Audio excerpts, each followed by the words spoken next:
Hello and welcome to another lesson with Mr. Fieck. Today we are getting into data and collecting data on a line plot and doing pool times on a line plot. The main idea or learning target is that you can determine elapsed time using a given set of data points. So when making a line plot, the first thing that you need to do is collect some data and organize and get some data. And in this case, we have our data already kind of collected, well, some of it.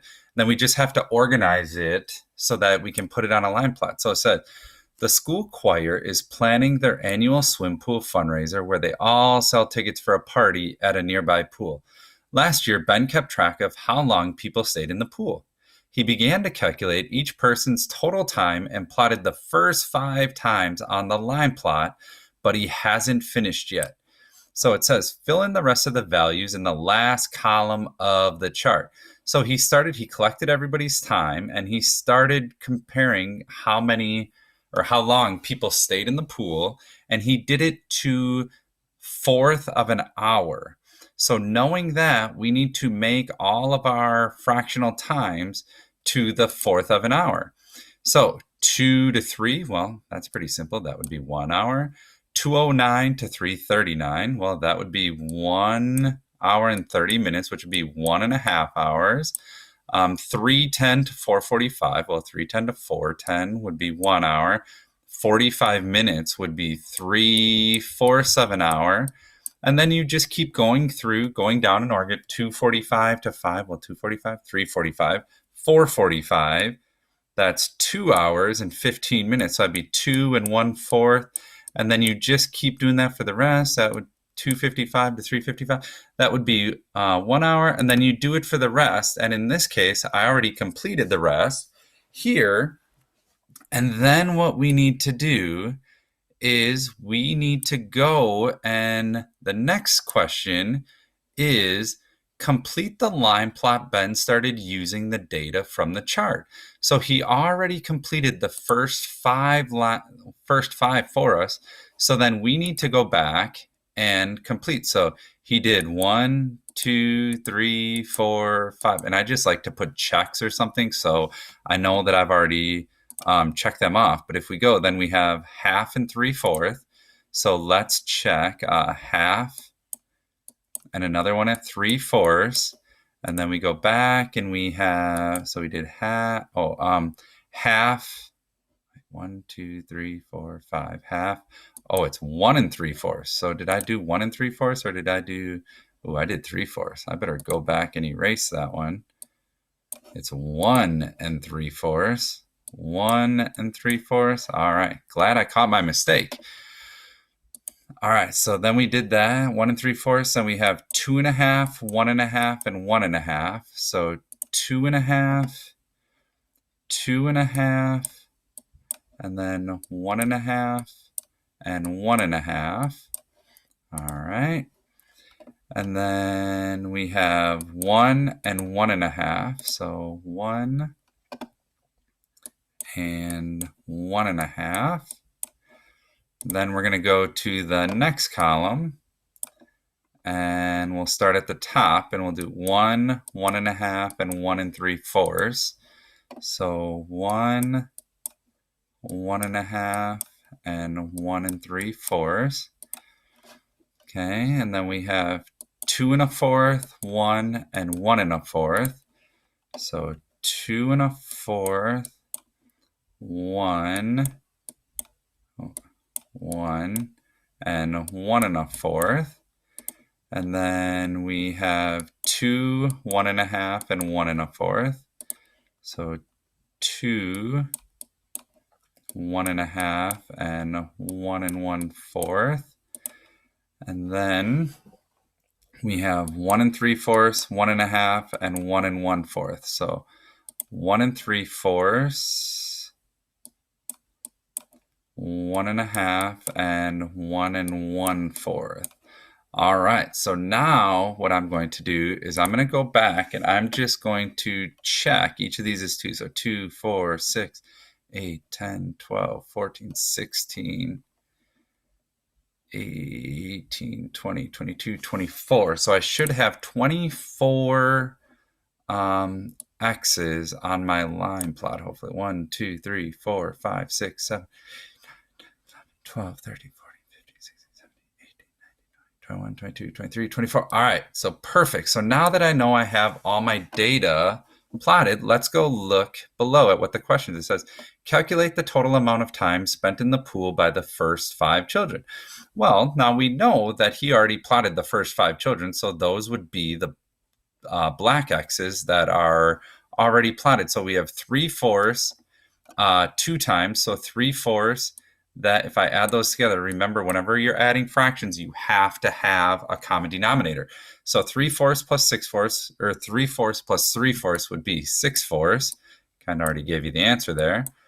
Plus, what's another 1 and 1 1/4 and 2. So here, now I'm going to use friendly numbers and just add what I know. Well, 2 plus 1 is 3, plus 1 is 4. So those 3 together would be 3, 4 and 1/4.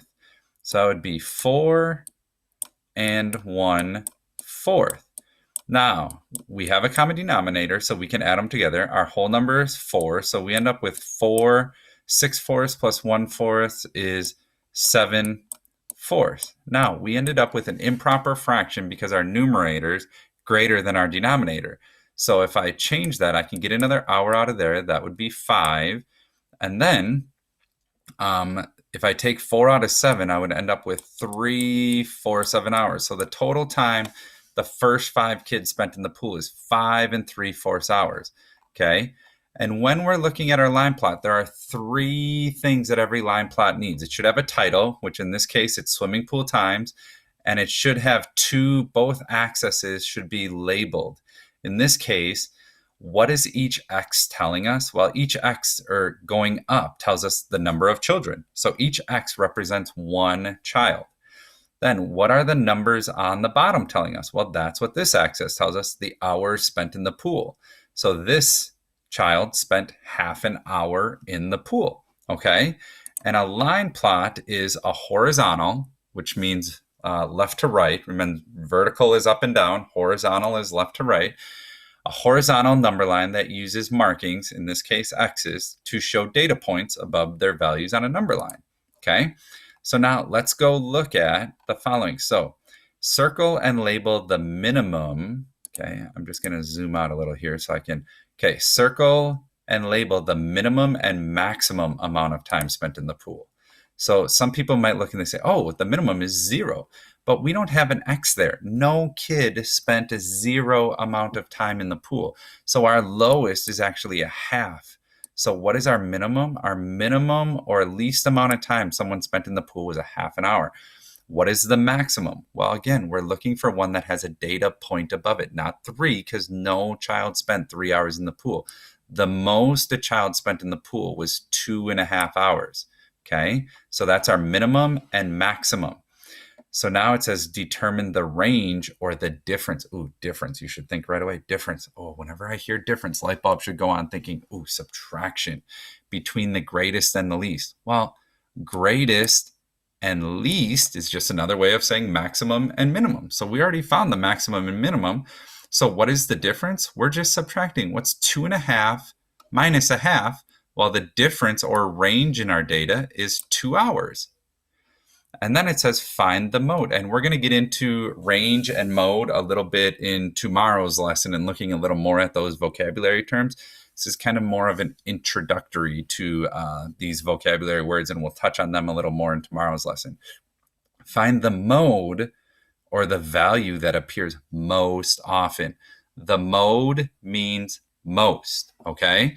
So which one has the most X's? And in this case, you can kind of see the one that has the most, 1, 2, 3, 4, 5, 6, is 1.5. So our mode for this would be 1.5 hours. And then it says find the middle value or median. Okay, one of the ways I do word association for it is when you're driving down the road, and there's traffic going this way and that way, and sometimes in between, there's a little green patch with trees and stuff to make the road look all nice and pretty. That's called the median. Why is it called the median? Because it's in the middle of the road, okay?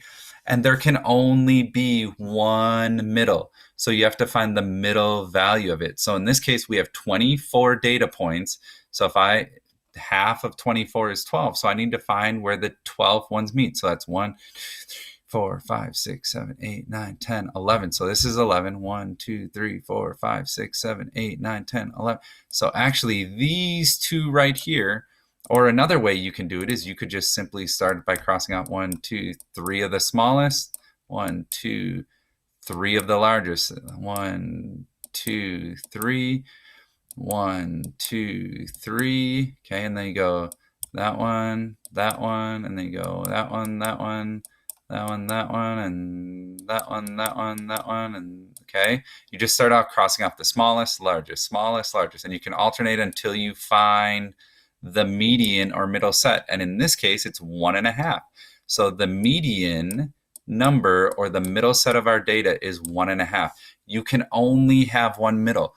Now, what happens if I ended up with two middle numbers that was 1 and 2? But I can't have more than one median. So what's halfway between 1 and 2? It would be 1.5.